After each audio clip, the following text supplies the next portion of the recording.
dilation. It's another type of transformation. We talked about translation already, and we talked about reflection. So reflection, when we did it, we put negative signs. That was the mathematical operation that we used. We did negative f of x, so we made our y negative, or we did f of negative x, so we made our x negative. For translation, we used addition and subtraction. If we went to the left or up, then we were adding. Left, we added to the x. Up, we added to the y. If we were subtracting, then we went to the right or down. So subtraction from x is to the right. Subtraction from y is down. Translation and reflection, they were rigid transformations. So we were not changing the shape of the graph in any way, right? Reflection changed the orientation, translation changed the location. So here in dilation, it actually is non-rigid. So we are changing the shape of the graph. So not surprisingly, instead of addition and subtraction, we are using multiplication and division, and we just have to decide which one we're using. So when the graph is growing faster, then it's becoming narrower, and growing faster, it makes sense that we would use multiplication, whereas we would use division when the graph is growing more slowly, and when the graph is growing more slowly, it becomes wider. So let's just take a look at an example. Let's say that we have x squared, okay? Now don't worry about the equation of the graph right now. I just want you to think about what's happening to the graph as we dilate it, okay? So you can see here that this is an example of the graph getting narrower. So don't worry about that equation. The graph is, so the original graph, y equals x squared, is the red one. This is a graph that's getting narrower. Okay, it's growing more quickly. So on the red graph, when x is equal to 1, y is equal to 1. Whereas on the blue graph, when x is equal to 1, y is equal to 2. Okay, it's growing much more quickly, this blue graph, which means that if we want to make it narrower, then we're going to be multiplying. Now, by contrast, let's take another example. Again, don't worry about the equation at this point. I don't want you to get confused by that. Okay, this is an example as to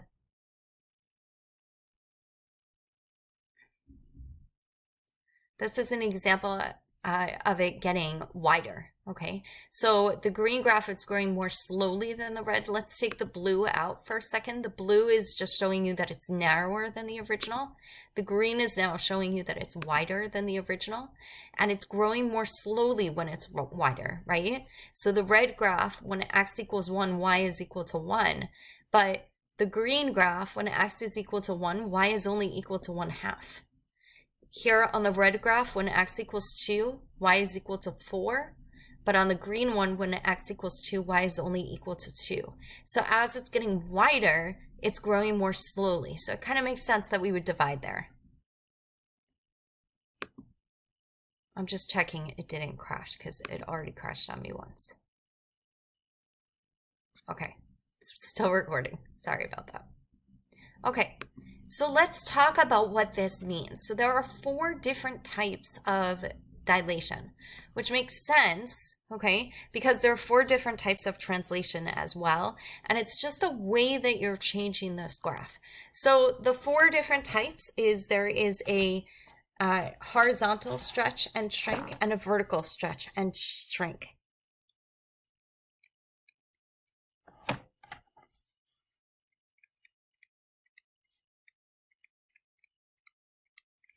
The shrink is sometimes referred to as a compression. I typically refer to it as a shrink, to be honest. But both are perfectly fine.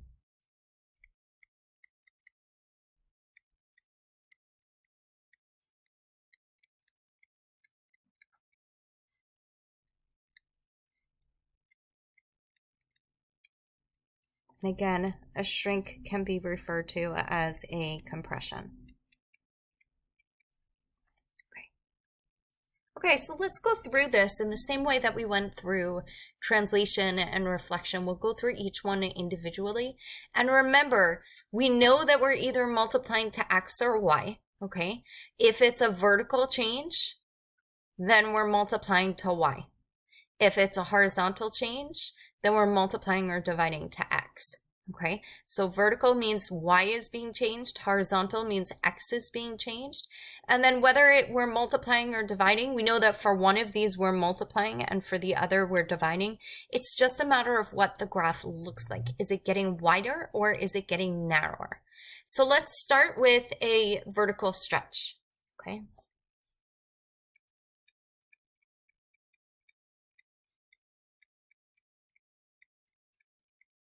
And we're going to say by C units, and then we'll be more specific. Let's actually do it by A units because that's typically how you would see it. Okay, so a vertical stretch by A units. In order to demonstrate this, I'm going to show you with a rubber band. Okay. So I hope you can see this. I'm going to pause this for a second. Okay, much easier to see with a white rubber band.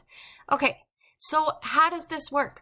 We'll take your rubber band and vertically stretch it and say, so we're vertically stretching, we're pulling it from the top and the bottom, and say, is it getting narrower or wider? Now, narrower and wider is always left to right, so you're looking at what's happening from here to here, and you're saying, okay, here's your rubber band, and now we're going to vertically stretch it. And when we vertically stretch it, it's becoming narrower. Whereas if we vertically shrink or compress, meaning we're bringing the ends closer together, you can see that it gets wider, right? The distance from left to right is actually getting larger. So this is, I like using a rubber band because it really follows that rule that when we stretch, it gets narrower. And when we shrink it or compress it, it gets wider. It's really easy to see using the rubber band. Okay, so let's put that in there. So we're going to start with the vertical stretch. We said by A units. So what we're doing is we're saying, okay, well, f of x becomes, and we know that the vertical stretch makes it become narrower, okay? Remember, we're vertically stretching, so if you look in the corner, you can see we're vertically stretching and it becomes narrower. And we already know that when something becomes narrower, it's growing more quickly. So we're multiplying here. It's vertical, so we're multiplying to the whole f of x, okay? Okay, so let's take some examples like we have in the past. Let's say that we're vertically stretching.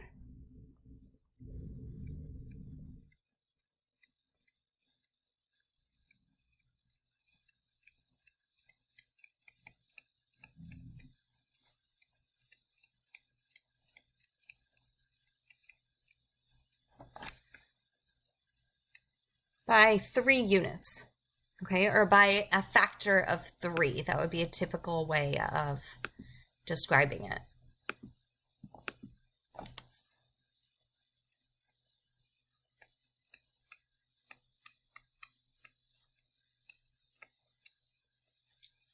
Okay, and let's take a bunch of different functions. So just like we did before, I'll leave out a couple. We probably don't need as many. So we'll replace the linear with the linear absolute value.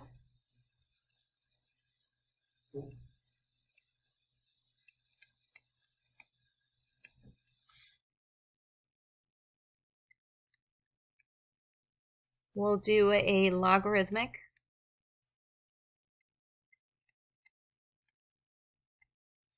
We'll do a polynomial.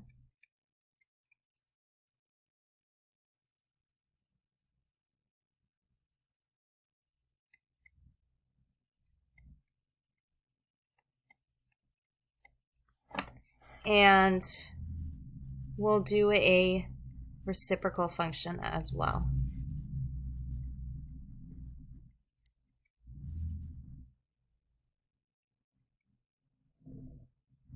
Okay. And now let's vertically stretch by a factor of 3. So we know that we're multiplying. We know that we're multiplying to y. And what are we multiplying by? 3. So we're saying 3 times f of x. We don't need parentheses. Remember, when we multiply our y, we're essentially putting our whole function in parentheses and then tacking on whatever we have to tack on, whether it's a plus something or a minus something, or in this case, multiplying by something. In this case, we don't need parentheses because the absolute value bars act as parentheses. So we could just write this as 3 absolute value of 3x plus 2. Same thing with the logarithmic, right? The logarithm, we're taking the log of all of 6x minus 4. So we don't need the parentheses around the log. We need it around the 6x minus 4 because that's what we're taking the log of. But we could just put the 3 out in front of the log and that'll be fine. You can't be incorrect if you add in the parentheses around the whole function. So if you're not sure, just put the whole function, all of f of x in parentheses, and then stick the 3 out in front. Okay, so here, this one you do need parentheses. So again, you're asking yourself, does it change the order of operations? And if you just put a 3 in front of the 2, that would say you're going to do 3 times 2 first, and then all of this other stuff. And you need to do all of the other stuff before multiplying by 3. So here you must have parentheses. We haven't really been simplifying. You can distribute the 3. This would be absolutely correct. We can do 6x cubed plus 9x plus 3. I encourage you to simplify when you can, because if you're not simplifying, you're making your function look a lot more complicated than it is, right? 3 times 2x cubed plus 3x plus 1. Forget about what you're actually doing. Because you have the parentheses, it looks more complicated than just 6x cubed plus 9x plus 3. Okay, so simplify when you can. There's no strict rule here. If it tells you to simplify, then simplify. If it doesn't, then do whatever you want. This one,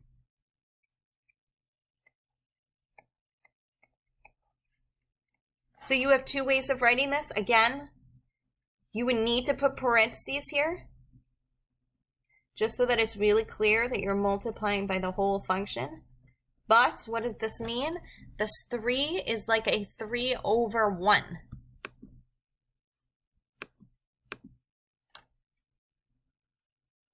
Right? So if we take 3 over 1 and multiply by 1 over x squared plus 2, an easier way of writing this is just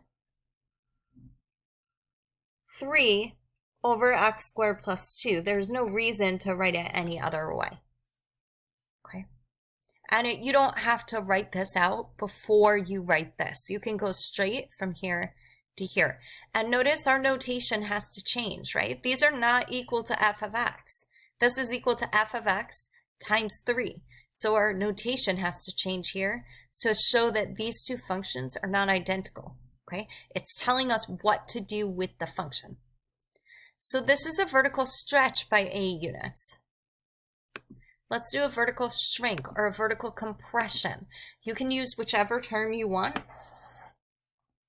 but you should be familiar with both terms because I typically use shrink, but there are a lot of people who will use the word compression. Okay, so again, let's start with A units.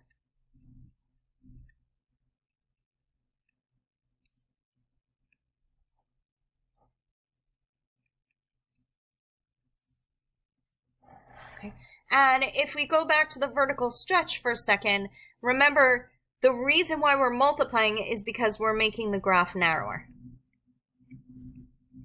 That's why we're multiplying. So whether it's narrower or wider, that's what's dictating the multiplication or the division, not the words stretch or shrink, because you'll see in horizontal it's different.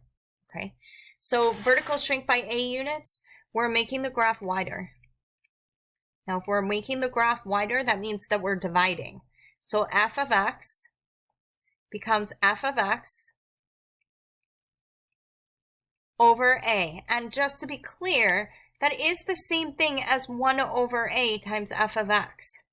Okay, because again, remember this is f of x over 1, so that becomes f of x over a. Now, people are going to vary in the way that they write this. I don't really have personal preference in terms of do you do f of x over a? Sorry, that got really messy. Do you do f of x over a, or do you do 1 over a times f of x? That's completely up to you. Everybody does it differently. I'm going to leave it as f of x over a, okay, with the idea that when it gets wider, we do division, and it's easier to see it as the actual dividing versus a multiplication of 1 over a, okay? So again, we're going to do a vertical stretch by a factor of, we did a factor of 3 before, so we're going to do the same thing here. So suppose that we're vertically shrinking by a factor of 3.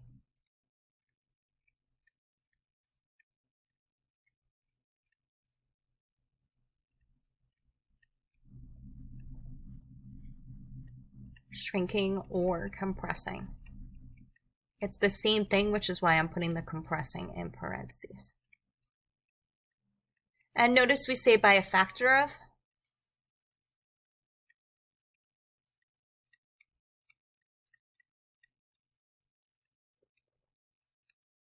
Okay, so we can use the same functions that we did before. I think it's a nice array of different types of functions. We have our absolute value, and it's a linear absolute value. We have our logarithmic.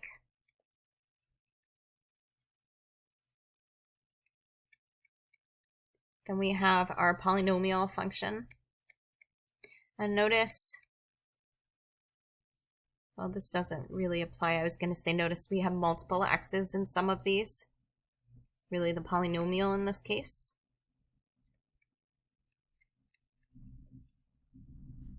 It's not really relevant for this because we are not affecting our x, we're affecting our y. Okay, so now the new function notation here, we're dividing instead of multiplying. So instead of doing 3f of x, it's going to become f of x over 3. And again, you can write it as f of x over 3 or 1/3 times f of x. So this is the same thing as the absolute value of 3x plus 2 over 3. And I'll do it for this one. I won't do it for all of them. That's the same thing as 1/3 absolute value of 3x plus 2. Okay, dividing by 3 is the same thing as multiplying by 1/3.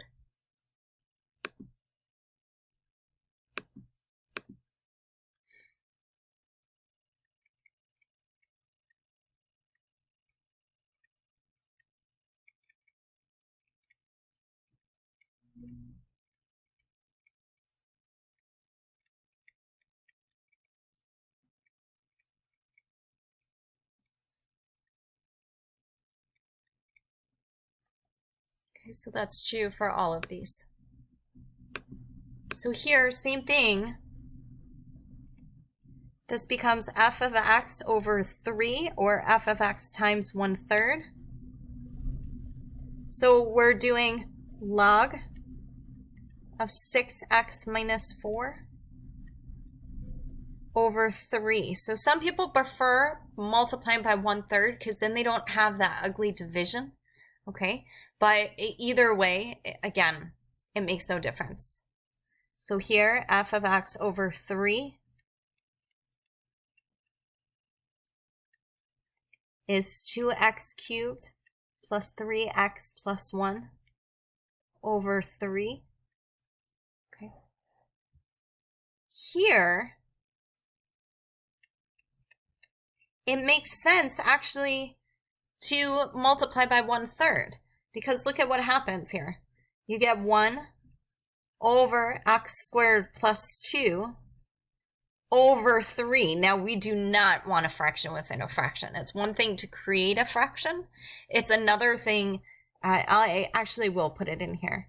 It's another thing to create a fraction within a fraction. So for example, in this one, we created a fraction. Okay, that's not great, but we are just dividing by a constant. It's not a big deal. Here, same thing, we created a fraction, but we're not creating a fraction within a fraction, a complex fraction. We don't want that. So in a case like this, you would take the 1/3 and you would multiply by the 1/x² plus 2, and essentially, and we saw this with partial fraction decomposition, essentially what that means is, I'm going to take out this little one here. Essentially what that means is that 3 is just going right into the denominator. Okay, we're doing 1/3 times 1/x² plus 2, so the numerator is still 1. Okay, this goes back to multiplication of rational expressions. Okay, so that's a vertical, shrink, and stretch. So notice once you know one of them, you kind of know all of them. So let's do horizontal. We'll start off with a horizontal stretch because that's what we did with the vertical.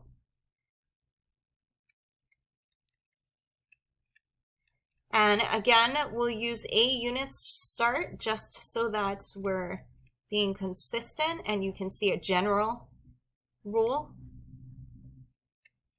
And once again, now it's horizontal, so we know that we're affecting our x. So that's something that's different, right? We're not affecting the whole f of x. The whole f of x is y.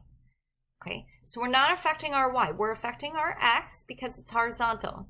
So now the question is, well, horizontal stretch, does it make it narrower or wider? Well, let's go back to our rubber band. Here's our rubber band. And this time what we're going to do is, instead of vertically stretching or shrinking like we did before, right? We did a vertical stretch and a vertical shrink. Let's do it horizontally. So if we horizontally stretch this out, it's becoming wider. So wider means a greater distance from the left to the right. Okay, left to right becomes bigger, so it's wider. So horizontal stretch makes it wider. So it's the opposite of vertical. Instead of multiplying, we're actually dividing. Okay, because the graph is getting wider, which means it's going to grow more slowly. Whereas a horizontal shrink is making our graph narrower. Remember, we're talking left to right. Makes our graph narrower. The graph is growing more quickly. So use the rubber band to help you. A vertical stretch makes it narrower, and a horizontal shrink makes it narrower. So they're the opposite of one another. Okay? So horizontal stretch by A units, horizontal stretch, we just said, makes it wider. We're affecting our x because it's horizontal. So this means f of x becomes f of x over a. If we make it wider, we divide. Okay? So the wider is what tells us what we're doing. The wider is telling us the division.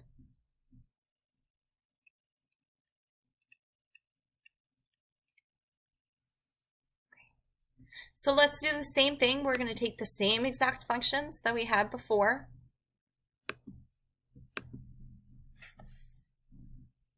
F of x, I'll do suppose. So suppose we horizontally stretch by a factor of 3.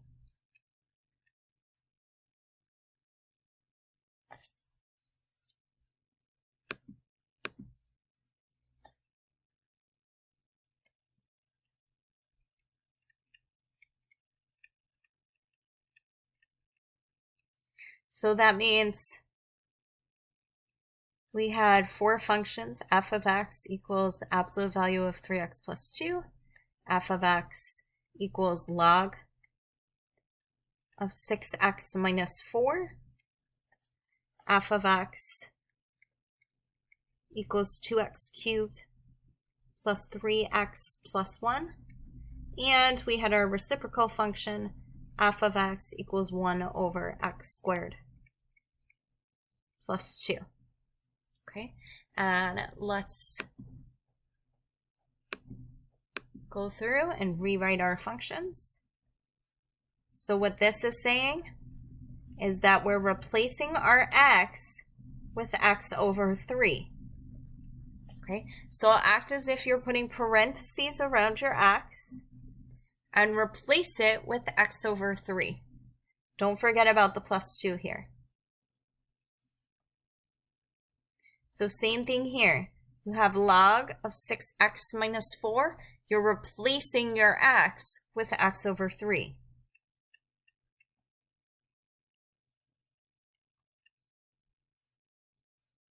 This should be f of x over 3. So our x is being replaced with x over 3. And we're not simplifying, but obviously if you can simplify, you should try to simplify. So like for example, in this one, we get absolute value of x plus 2. 3 times x over 3 is just x. Here we get log of 2x minus 4. Okay. 6 times x over 3 leaves us with the 6 and the 3 cancel. We are left with 2x here. Here we have f of, I'm sorry, I wrote this notation incorrectly. I'm going to rewrite it. I hope that didn't confuse you. Okay, right? We're affecting only our x. So the notation should be f of x over 3. F of x over 3. F of x over 3. This is just like a composition of functions. So we have 2 times x over 3 cubed plus 3 times x over 3 plus 1.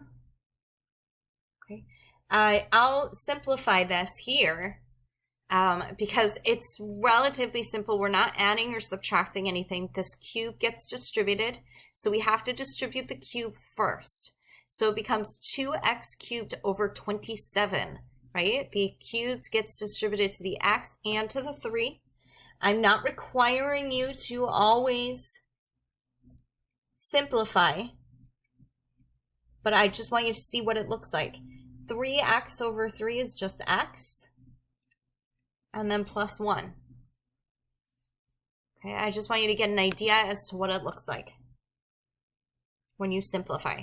So sometimes you might be asked to when it's a relatively easy simplification. This is not difficult. This doesn't require a lot of algebra, okay? Same thing with each of these, right? It's not a difficult simplification, but you should be prepared. But I won't always ask you to do this, okay? Here, same thing. Notice you have to replace every x with x over 3. So in the function before, in the polynomial function, we had 2 x's, so we replaced both of them with x over 3. Here we only have 1 x. This becomes 1 over x over 3 squared plus 2. This one I'm not going to simplify. The x over 3 squared.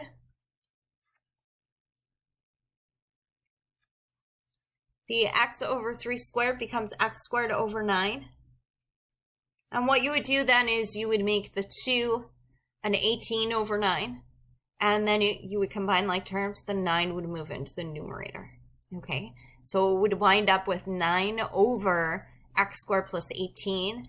I'm not going to do that. I don't want to spend time going through the algebra of simplifying this. So for now, just leave it like this. Okay. And then finally, we have our horizontal shrink or our horizontal compression.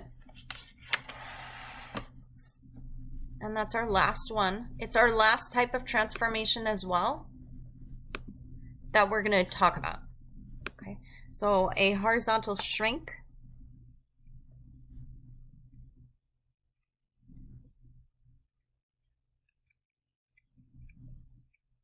Again, this is a compression. Be familiar with both words.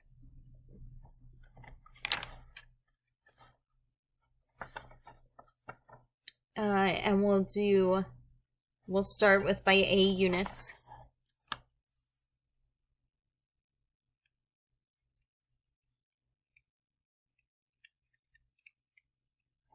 And if we look at the horizontal shrink, so look at the lower right-hand corner again, where you can see the camera, okay?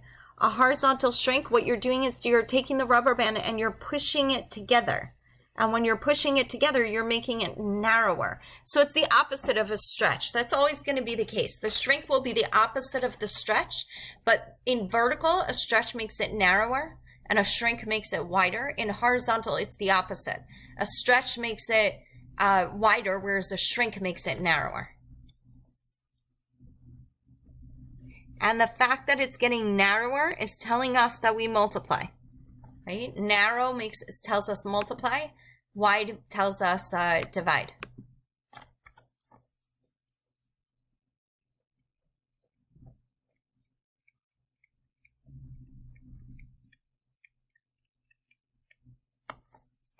So this is affecting the x because it's horizontal, which means that what is happening inside the parentheses. So our f of x becomes f of ax. Okay, so let's suppose we horizontally shrink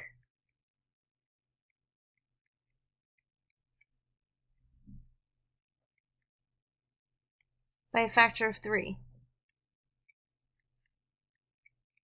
And you should know that this is the type of thing where I have to sit and think about it for a second before I say right away, oh, here we multiply or here we divide. I have to think about, well, what does the rubber band look like? Because it's not that simple to just remember which is which. So always go back to your rubber band and look at your graphs. Think about your graphs that way. It'll make it easier, okay? So we're horizontally shrinking by a factor of 3. So we're going to use the same functions again. The reason why I'm using the same functions is just to show you the consistency in the way that they change, okay? We will be experimenting with lots of different functions. So f of x equals absolute value of 3x plus 2.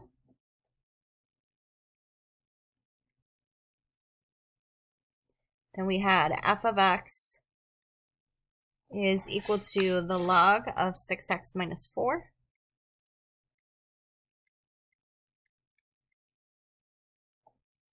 We had f of x is equal to 2x cubed plus 3x plus 1.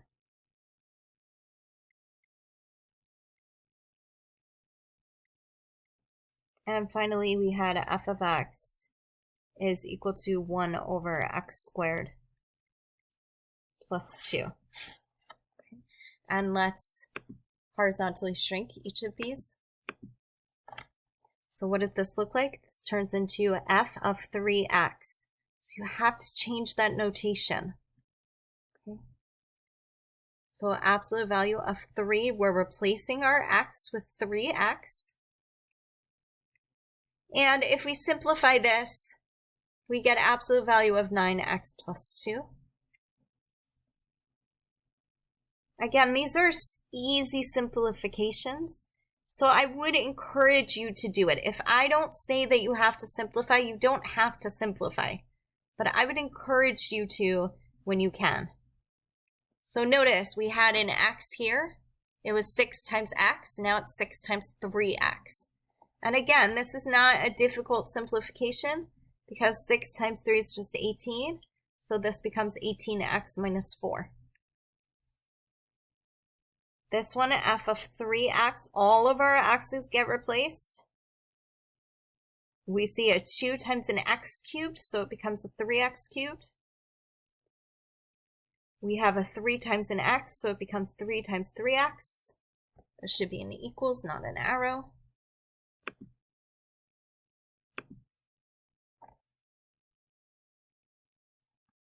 And then plus 1. And again, we can simplify this. The 3, the cube here, gets distributed. So 3 cubed is 27, but we're multiplying it by 2. So we get 54. And then plus 9x plus 1. And finally here, f of 3x equals 1 over that x squared becomes a 3x squared plus 2. And again, 3x squared becomes 9x squared. Okay, simplifying would just mean essentially get rid of your parentheses. Okay. And this is our horizontal shrink. So that's transformations. So let's summarize and then let's put it all together. Okay, so a couple of things to remember.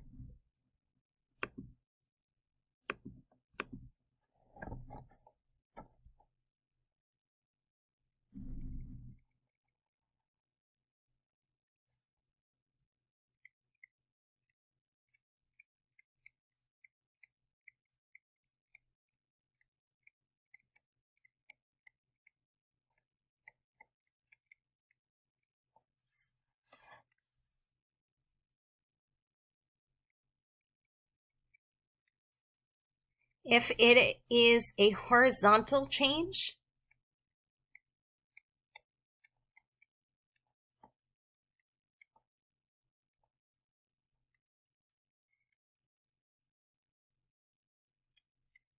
you are affecting the x.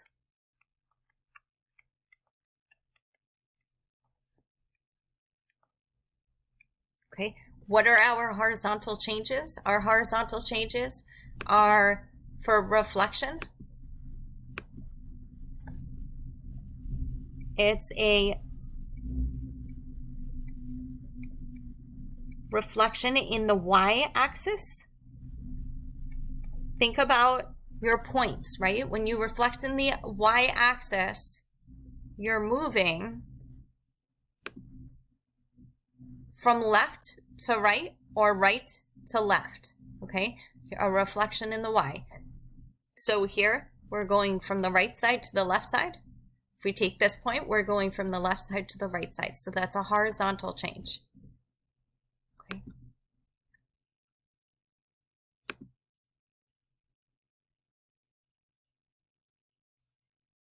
Okay, for translation, we're talking about a translation left or right.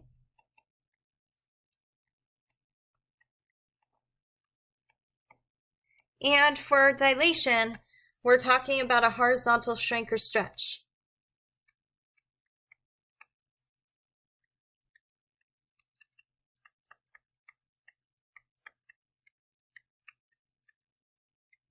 Okay, a reflection in the origin would also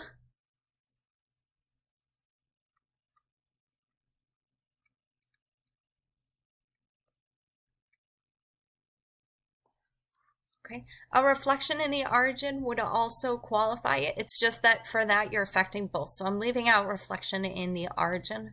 Well, I'll stick it up here. You're going to see it affects both. Because remember, a reflection in the origin is a reflection in the x-axis and in the y-axis.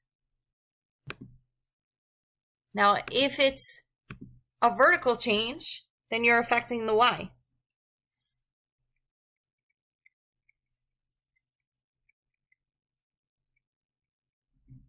Or f of x.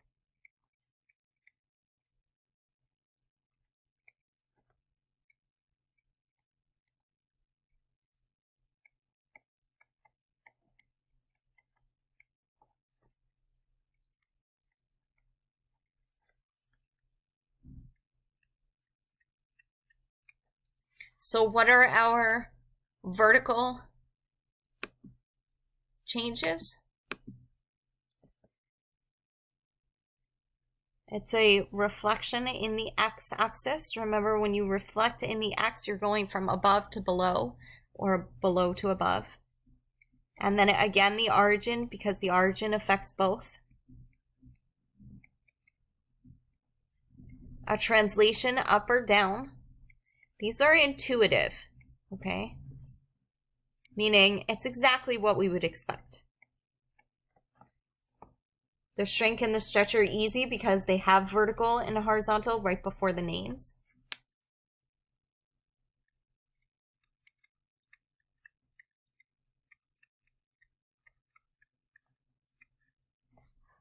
Okay. So that's the first thing is, are you affecting the X or the Y? Okay. That's the first big thing that you want to know. First question.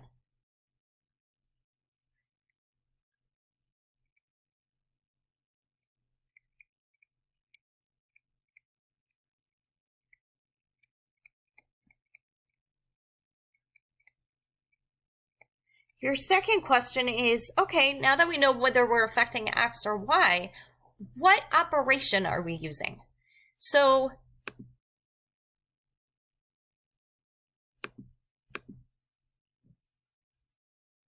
negative signs, that's one operation. Addition or subtraction,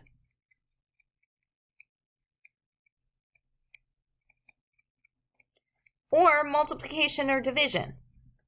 These are the three operations that we might be using.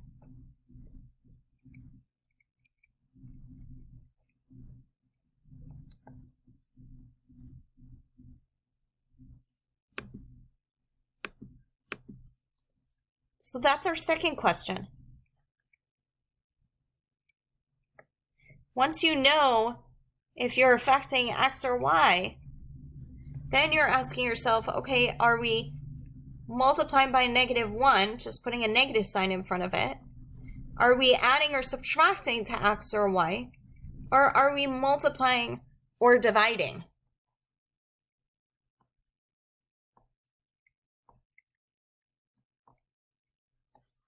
And we know that negative signs is for reflection.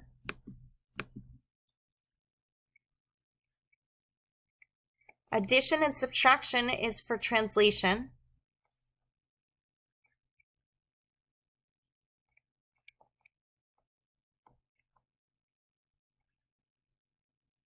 And multiplication and division is for a dilation.